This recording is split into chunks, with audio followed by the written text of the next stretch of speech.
I started journaling 4 years ago.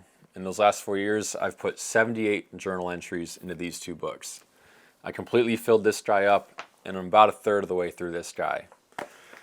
It's a lot of life in those pages. A lot of highs, a lot of lows, a lot of mistakes, and a lot of life lessons that I'm really happy I took the time to write down, because otherwise I would have never remembered them. I started journaling when I was 23 years old.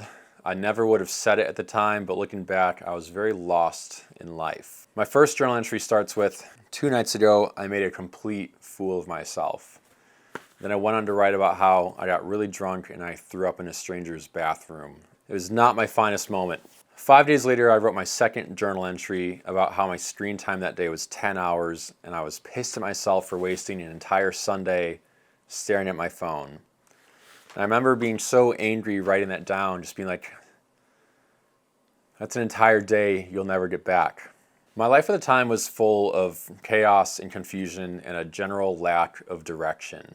And for some reason, I had the urge to write all that down in this book. And as I read through all these journal entries for the first time, I'm seeing how that chaos and confusion and lack of direction slowly was replaced by order and clarity and forward momentum.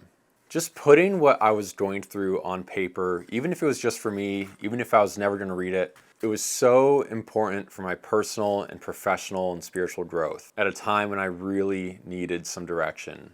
Over the last 4 years, I've traveled all over America. I've moved up and down the East Coast. I've built a career. I got a girlfriend. And all that change in my life happened gradually, but it's all captured in these pages. And when I read these, I remember exactly how I was feeling and what I was going through in the moment when I was writing.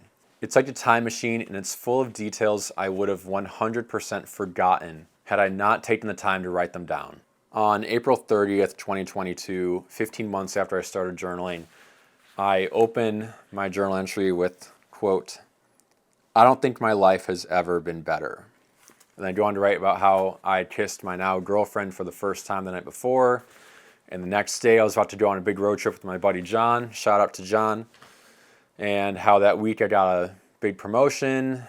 And how I was making friends in DC because I just moved here. Things were just really good. I remember feeling like I wanted to just pause that day and live in it for a while. And that day wasn't groundbreaking. It wasn't the best day of my life. It was just a good day. But it was a good day that I would have forgotten if I didn't write it down. In 15 months, I went from writing about how I was throwing up in strangers' bathrooms and spending entire days staring at my phone to writing about how my life had never been better. And I think just writing down what I was feeling consistently across time played a part in changing that trajectory in my life. There's so much that happens in life that we think is insignificant or not important at the time. You might think this is just another day. There's nothing special or groundbreaking about this one. There's nothing worth remembering. But what I learned by reading these is that all those little details, those little things that make up our life, they don't really seem significant until they're gone. And the only way to remember them is to write them down. So that's my challenge to you. Be intentional about writing down what happens to you this year. Write down all the mundane and boring and normal things that happen in your life because you might miss them someday.